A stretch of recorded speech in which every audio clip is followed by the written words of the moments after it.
So, the fourth episode of the Cider House Rebellion folk show, the InCider Scoop, getting that special stuff dished up by our special guests. A lot of specials in that sentence, but never mind. Yes. I've been having a special problem this week, actually. Oh, have you? Yes. I found an issue. With what? Well, as regular viewers will know, as we are currently in space to avoid COVID, I found that the accordion doesn't work as well without air. Better. Works better. Nothing happens. Can't hear it. It's lovely. Actually, it's a great improvement. Unfortunately, however, the music that we're about to play to you was recorded back on Earth a while ago with air and actual noise.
So this is where Murray is quite likely to say that there's a Cider House Rebellion advent calendar that you should be buying that I should have made, but it's not true, and I haven't. So No, don't you're too worry. busy working on the book.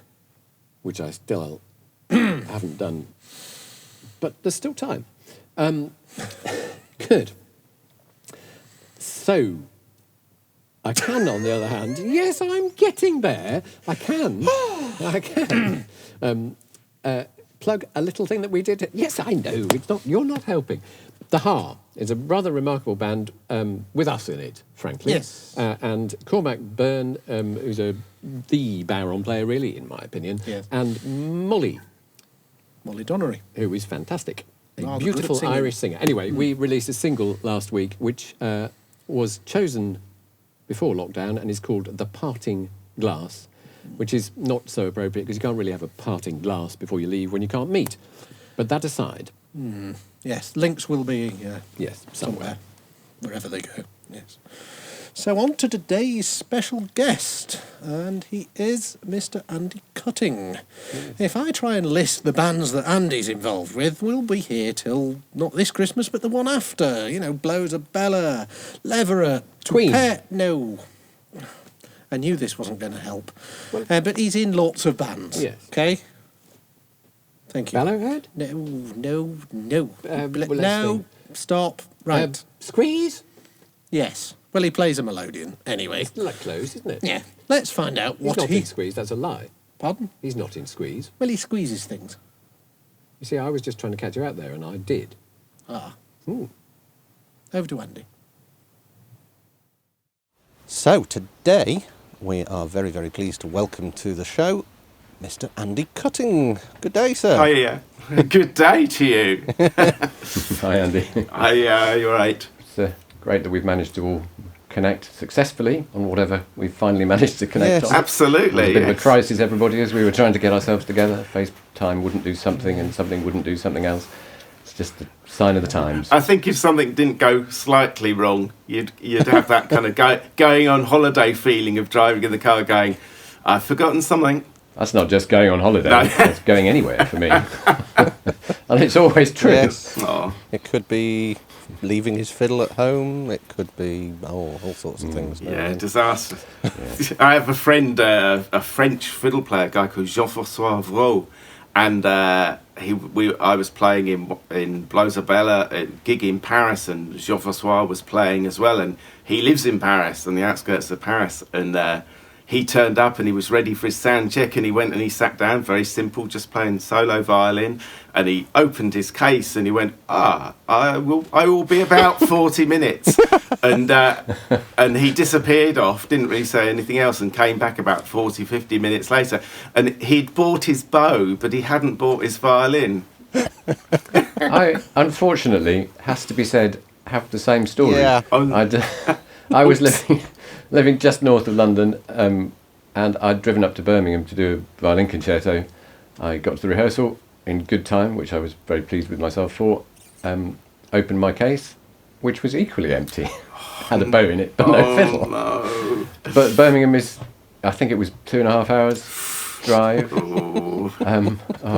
I can't remember quite. Somehow or other, I managed to get the fiddle brought to me. Wow. And the whole thing wasn't a complete catastrophe. But it wasn't. It was one of those moments, definitely. I don't think I've achieved this yet. I did turn up. Well, it's because you don't play the fiddle. Well, that could be it. Yes, this is true. Thank you. I do remember turning up to teach somebody and going to the boot to get my accordion out and finding the boot was completely empty. But you could get away with that a bit more easily than perhaps walking on stage without an accordion. But No. anyway. But then again, in 3 years' time and the next gig, who knows? I'm sure I will forget. We're going to be so out of practice. You know that routine we all Absolutely. have when you're just about to go off on tour or whatever, you know what you're going to bring, you pack this, pack that, pack the other. I've forgotten it all. I haven't a clue. Absolutely, yeah. No, it is a worry, and the number of times I've set off and 20 minutes into the journey to a gig have stopped and checked. Yeah, absolutely, I've done that. The old, did I put that in the boot? Even more worrying is the number of times that Murray has suddenly said to me as we've left a pub, "Have you got your fiddle?" Yeah, that has happened. And the answer is usually no. So now we've proved to everybody just how completely incompetent musicians are. Can be. Okay, that's good. Well, I think we should.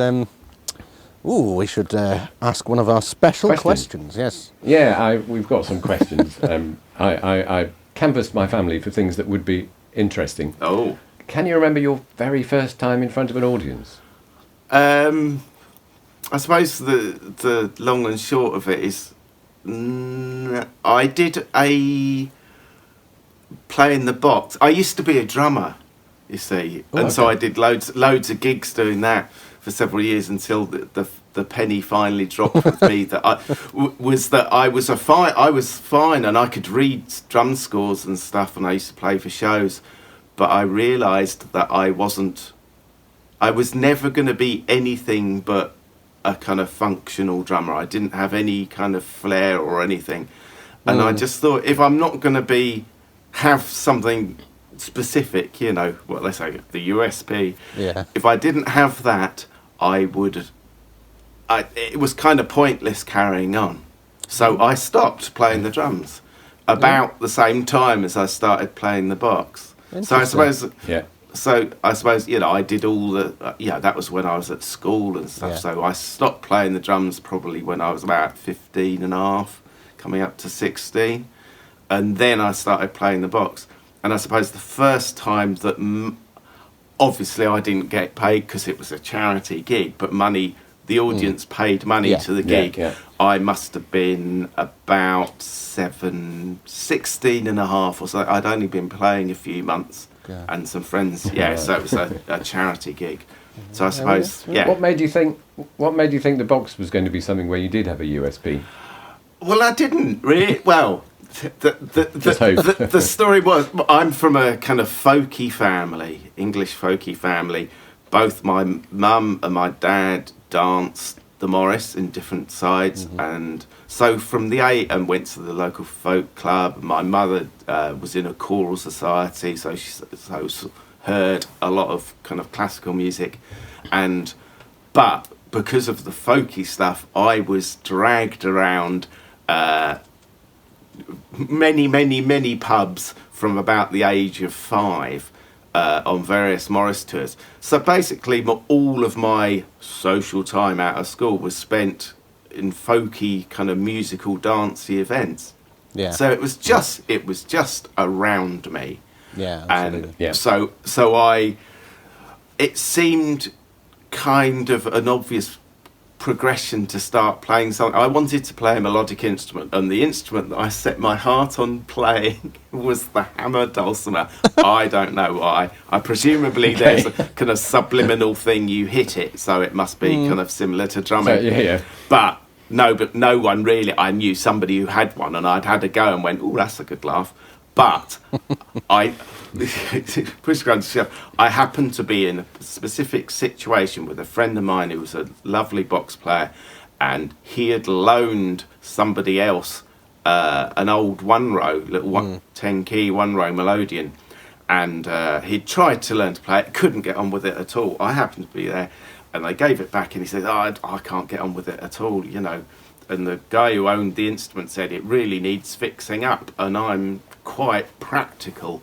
And I said, not having a clue about any kind of accordions or how they worked really, I said, I'll fix it up for you. Oh, and he went, bless him, he went, all right then. So he gave this shonky old one-row melodeon to me, and I took it home and I took it apart, and I kind of let some cardboard into the bellows and did a bit of cut some chamois leather up for some of the corners, and full job, blimey. And re-sorted out, cleaned it out, re-waxed it, and did all that business. And then a couple of weeks later, I gave it back to him, and he said, "How did you get on?" And I said, "Well, the notes seem to work properly now. It all works."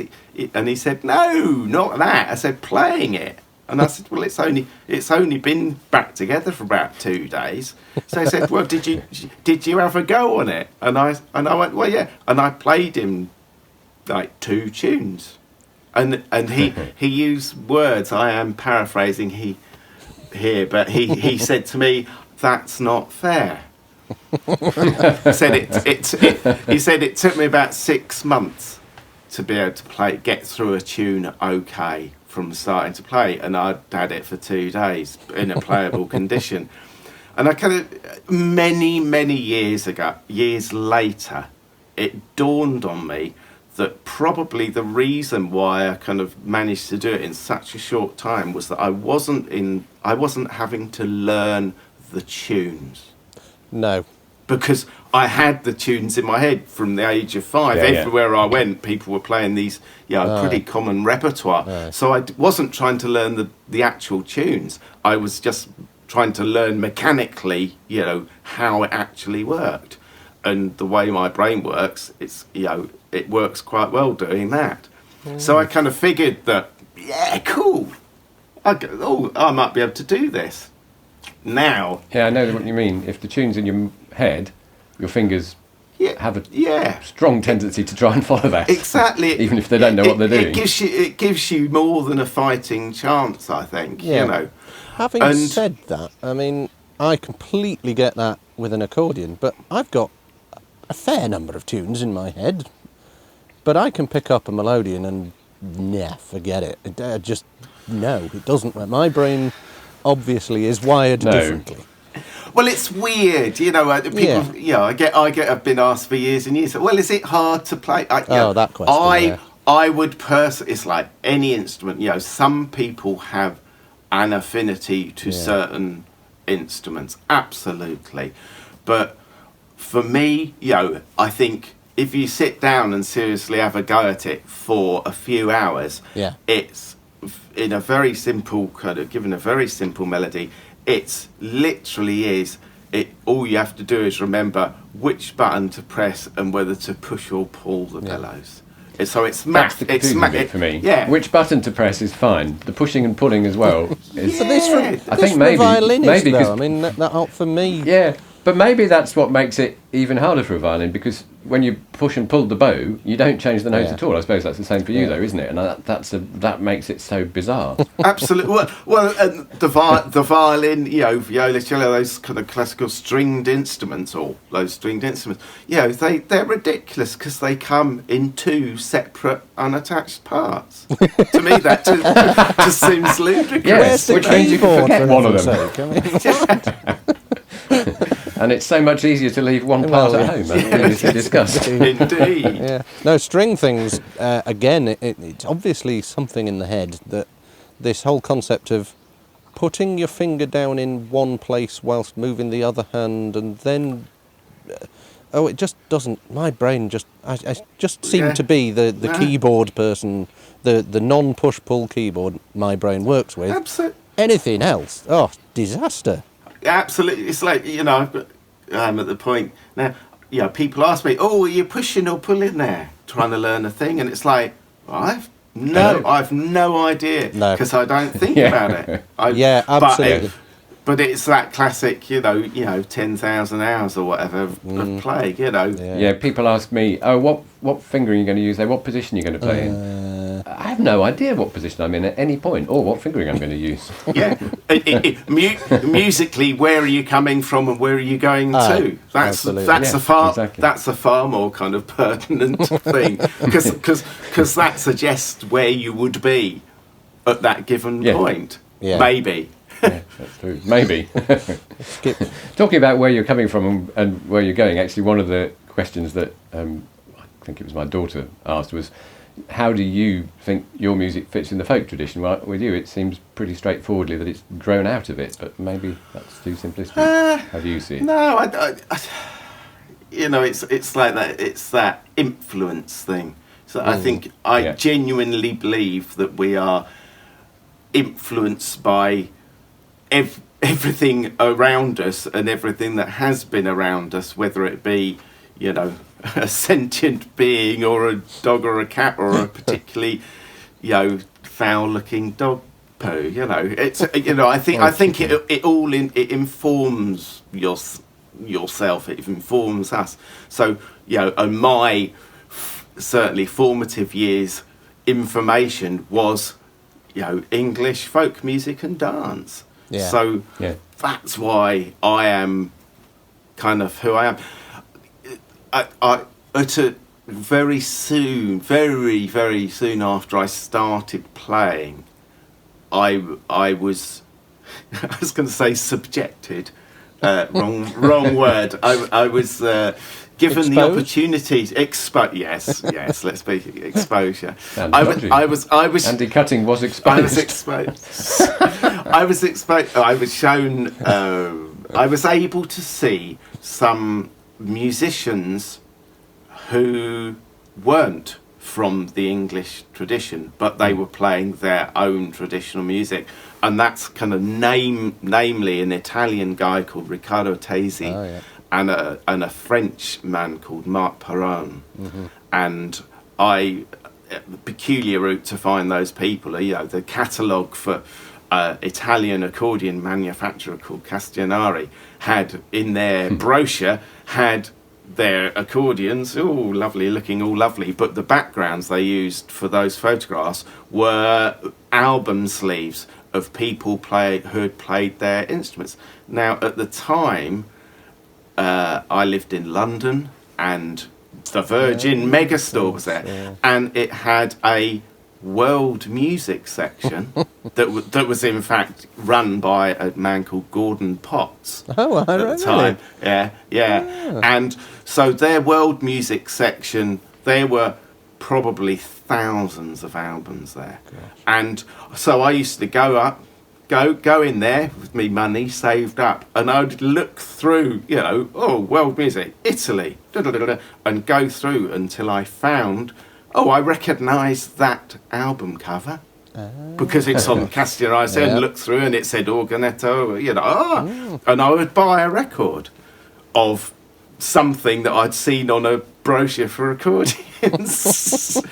And I grew up listening to English folk music, in particular playing the box, or starting to play the box, certainly the massive influence of John Kirkpatrick. So I've got John Kirkpatrick, and then suddenly there was Marc Perron playing in I refused to believe for some time that he actually played a diatonic button accordion. Really? Yeah. Because it sounded just impossible. Yeah, such a different style. To me, and I kind of took it upon myself and it really spoke to me, that music, that Riccardo was playing, and another band called La Chaperusa, with a brilliantly named box player called Beppe Greppi, and he it was just brilliant.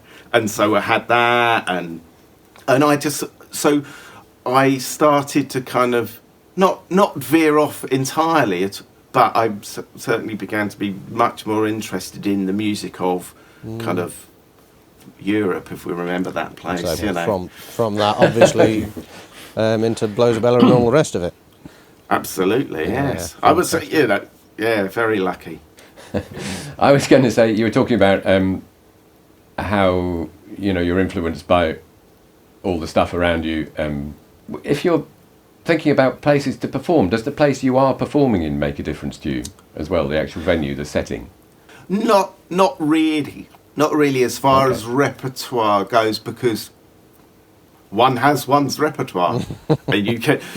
But it depends on what the circumstances are. I play in a few different. I have the Blowsabella thing, big kind of wall of sound. I have a kind of Anglo-French band called Topette. That's predominantly dance music. I have a kind of, I don't know what they keep on calling it, chamber folk music. My trio with Leverett, with Sam Sweeney and Robert Harbour. It depends on what you're doing as to how much you can take liberties with your repertoire. Yeah, absolutely. And play to the venue. I did some recording for someone a few months ago in a cave in Buxton. Amazing, near me. Absolutely brilliant. Wow. It was extraordinary. It was, and that was. I looked at the acoustic a bit. I knew it was going to sound glorious. Yeah.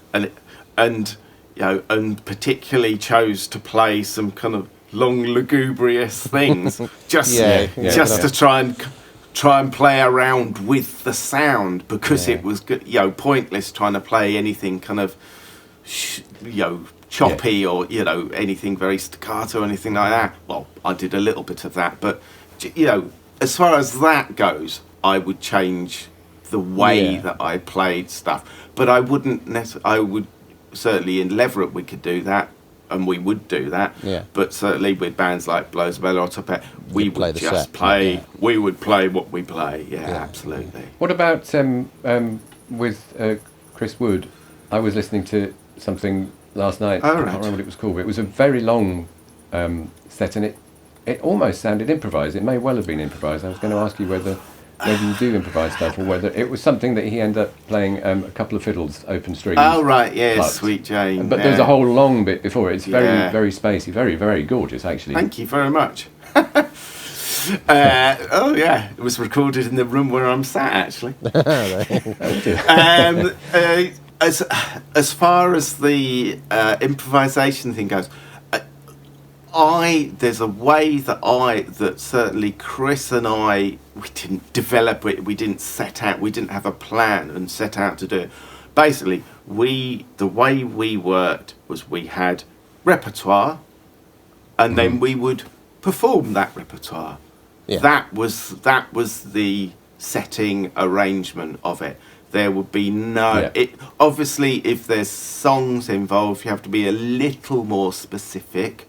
But Chris and I, over the many, many years that we toured and played hundreds and hundreds of gigs, we never, ever had a conversation about making or arranging music. Right, We just just did played. it. So in that was improvisation. The whole thing's improvisation because you don't know what the other person is going to do. You can have a very... Yeah, exactly. You know, then we end up in the land of, you know, trying to find the right people to work with. If you want to work like that, you've got to really understand each other's music Absolutely. really well. Because if you don't, it just does not work. Exactly.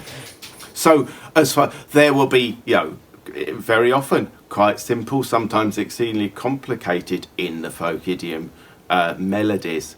Harmonically, there'll be no discussion about how that should work particularly. So you would just at a particular venue with a particularly nice acoustic or whatever, you would play in a certain way. Yeah. And then the next night, if you were in a, you know, nasty, cold, hard room, you'd play in a different way. Yeah. You know? Yeah. And for Chris Wood and I, when we were playing, we had a particular song that if we didn't like the audience, we'd play this song, one song. So it's just about the only time we ever played it is when we just didn't get anything back from the audience. Oh, you're not going to tell us which song it was? No, it's a song by Was Not Was called Out Come the Freaks. We did actually record it. It's on one of the records, yeah. Fantastic.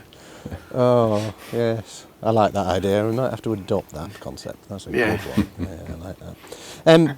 An interesting question that was put forwards, and you can take it in whichever direction you wish to take this one. But if you had no restrictions, so no financial restrictions, you can have anything you want, anywhere you want, but even weirder, you can have any form of reality you want. So if you could create a project with any parameters you like, if you want to, I don't know, maybe you want to play in a Roman amphitheatre in front of Julius Caesar, I don't know, what would be your absolute fantasy gig project?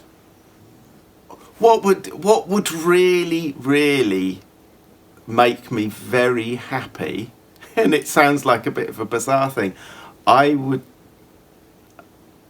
kind of like to be... I'd like to go to, and I'm setting the bar very low, but also I think exceedingly high here. I would like to go to a really nice session and enjoy playing for 3 hours in a really nice session, and not once go, oh God, I wish I'd shut up. do they not actually listen to anything else that's going on? Do they?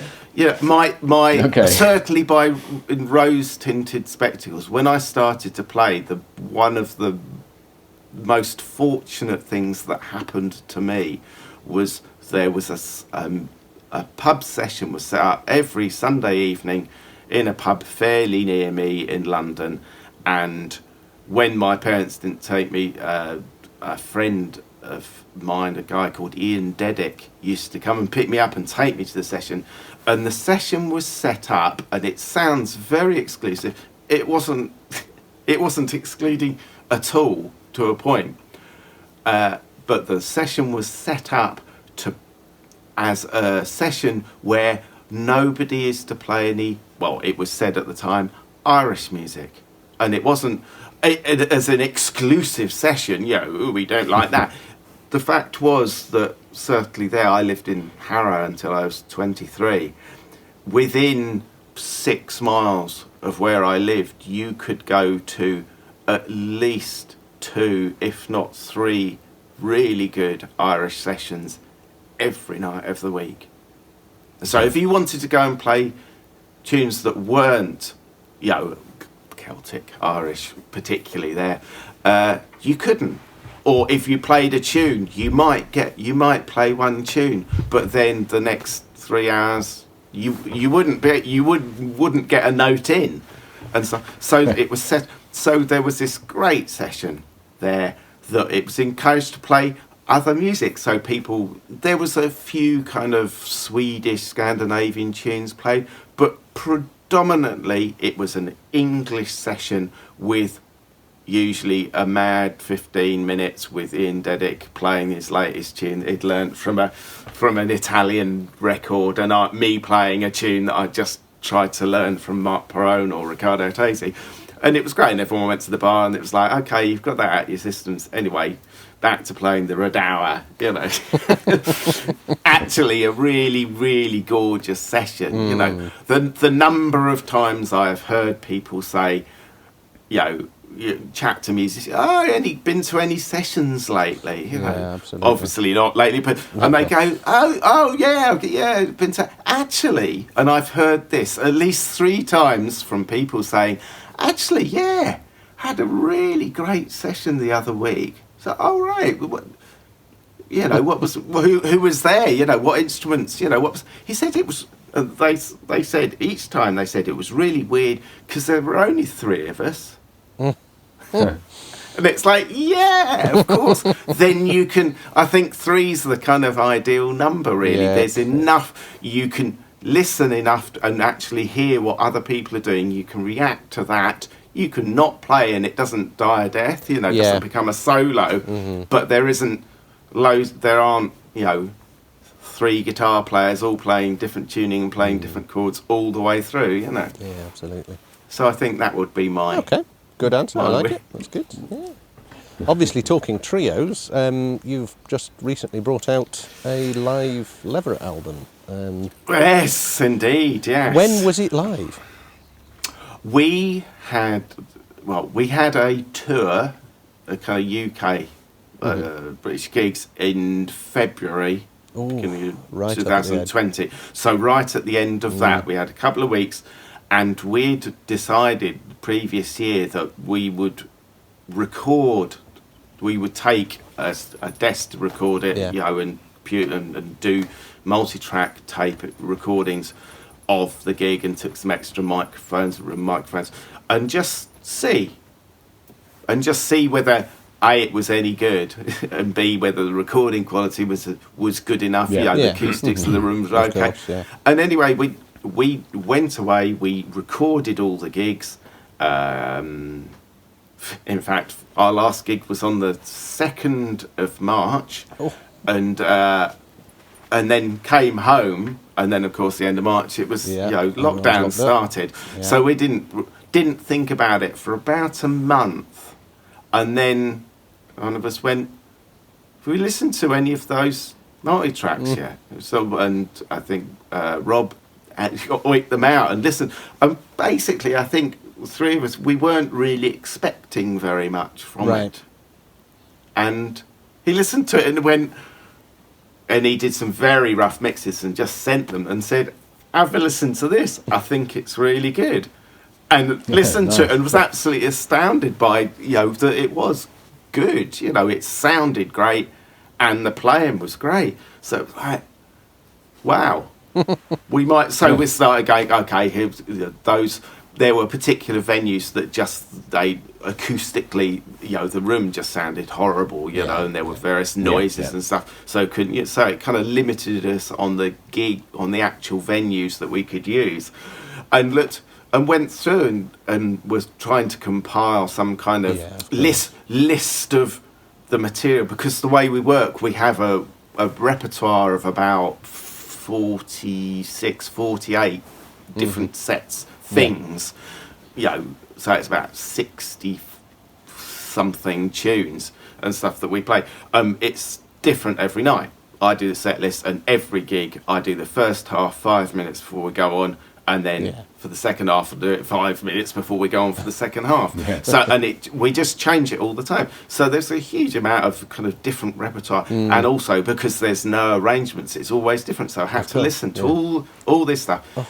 Decided we got enough tracks for a record, for a live record, and actually went, hang on, there's enough for a bloody 2 records. So in fact, it's a double CD. Brilliant.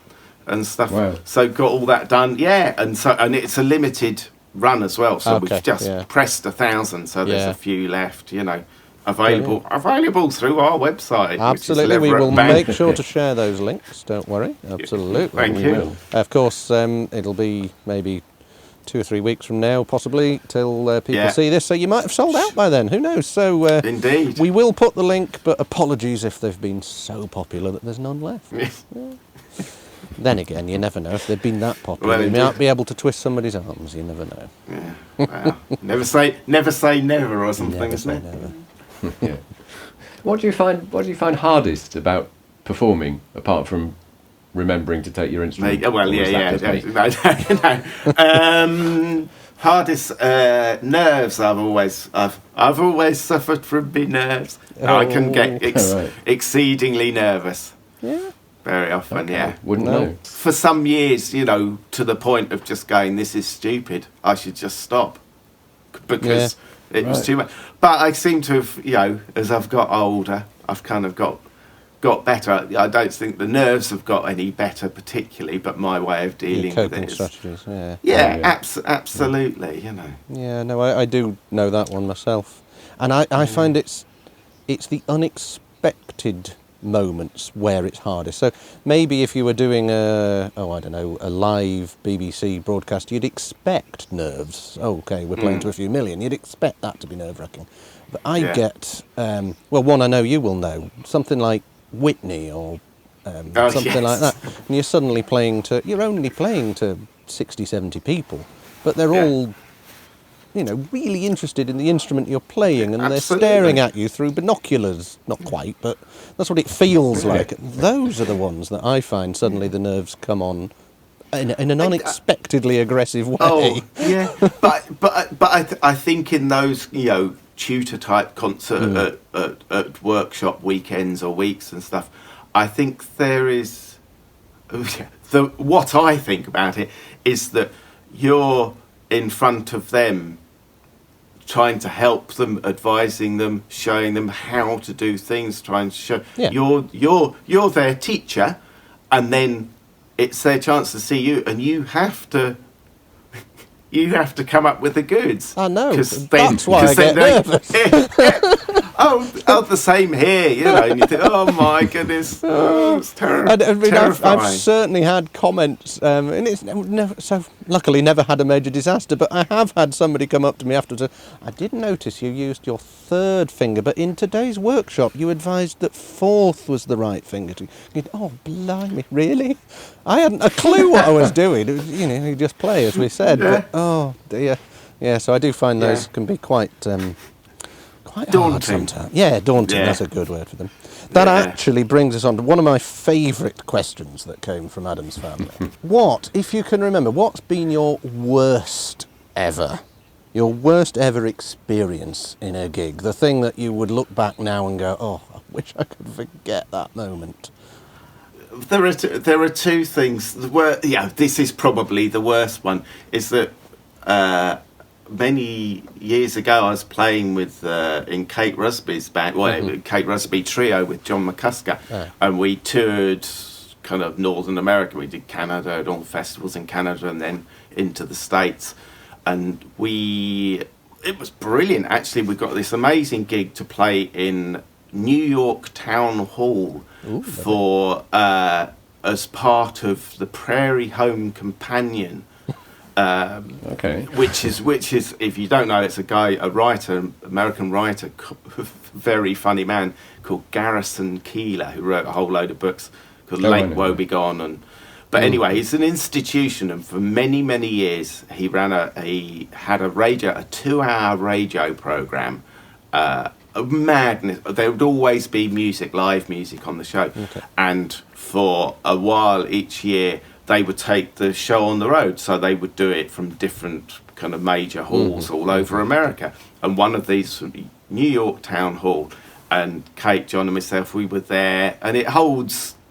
There's about 1,500 people. It's a beautiful place, and all the greats, Maria Callas has sung there, and it's quite one of those venues that you go, blimey, it's full of ghosts, if you believe in that kind of thing. And anyway, big radio show. It's huge listenership in the States, and we were playing with sound check, everything absolutely fine, and then we go on to do our first thing, set up, and it's all radio, but with a live audience, and it goes out live as well. Okay. And so, and we started this song, and I became aware that something on my box was not right. There was obviously one of the notes was open, and there was nothing. I didn't know, and I worked out what the notes were because they're different push or pull. So it's two different notes. I knew the key of the song, so I had to do a very rapid bit of working out what would harmonise with what was on, and it just went on, and basically I sounded like a complete donkey. This thing wheezing out. I did find out basically there was, for some reason, a little bit of card had got stuck partly under one of the pallets. Now, in that situation, I knew what note it was, but I didn't want to press it in case it got worse.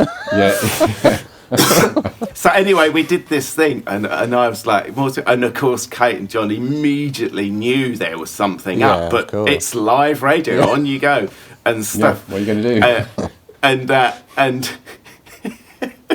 And we came off, and it was like, oh my God, and we had to go on later on, so it was like, take the box apart, and immediately I saw it was like, oh yeah, it's fine, everything's sorted. But I saw one of the crew was around, and I just said, all right, all going well. So how many people kind of listened live, and this woman, she just said, oh yeah, no, it's going great at the moment. So there's about 15 million people listening live.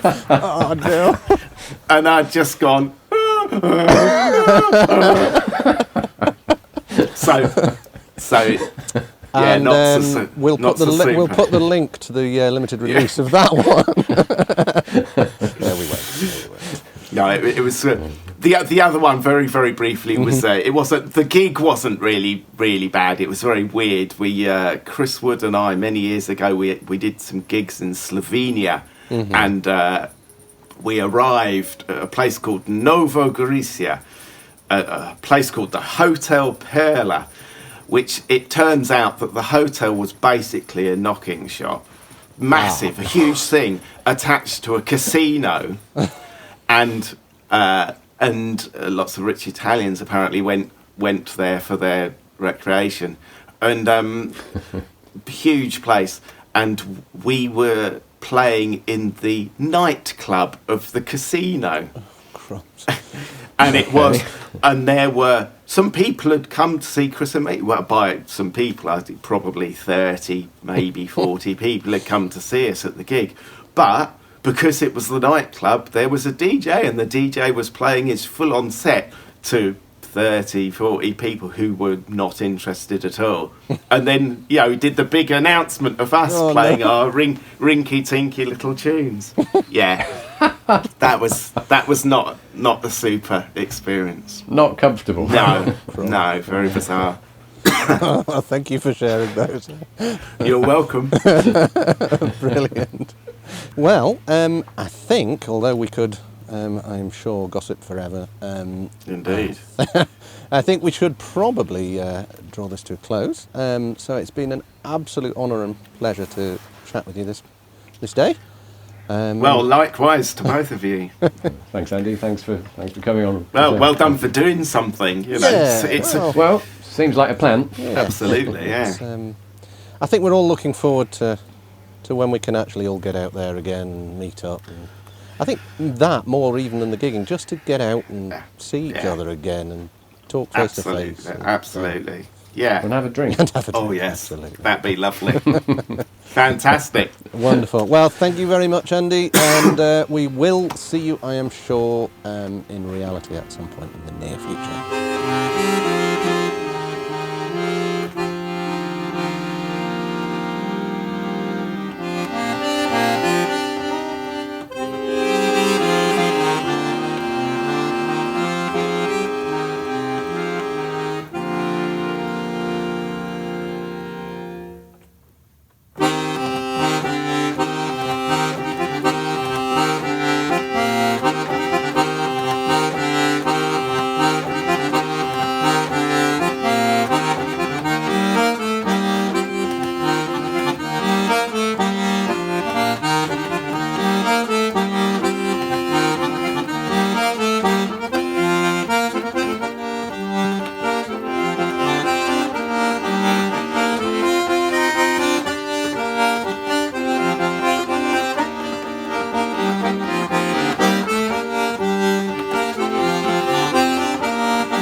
So there we have the wonderful Mr. Andy Cutting. Now, you melodeon players among you will be very pleased to know that he is apparently going to run a course on how to make your melodeon sound like a donkey. details. I'm sure Andy will be happy to share them with you. Great. Next week we'll be talking to Kirsty Merrin. She may have links to donkeys that We'll find out next week. Don't know yet. Yes, who knows? And in the meantime, we'll have our midnight cider. I still can't cope with this. It's either on Sunday night or it's on Monday morning. Depends how much cider you've drunk. Probably. I guess so, probably. Yeah. Anyway. And here's Jeremy. This week, I have to tell you about my Christmas trials and tribulations. The Christmas tree shop has opened for me, and I was sent into the cold, cold world, and I had to buy 2 very large 6-foot trees. One for me and one for Adam. Yes. And I had no car because I can't drive, because I am too fabulous, and so I had to carry them on my back. Yes, all the way home. Jeremy Bird, the pack donkey. Poor Jeremy Bird. And the sheep, the nasty sheep, laughed and laughed at me. Yes, yes, poor Jeremy. All because of Adam and Murray, probably. And on that journey, poor Jeremy was so bullied because there were cars that wanted to drive me off the road, and I saw white cows like me, but cows, and I hated them and wanted to peck them, but I had to hold the trees, and I did not have any festive spirits. No. I have to save Christmas because Adam and Murray are trying to ruin it with all their stupid music, and I had to fetch the trees, and I will have to cook at Christmas. Adam is no good, and I am so fabulous that I have to be the main event. Last thing, do not buy anyone accordions or violins for Christmas because they are stupid and horrible.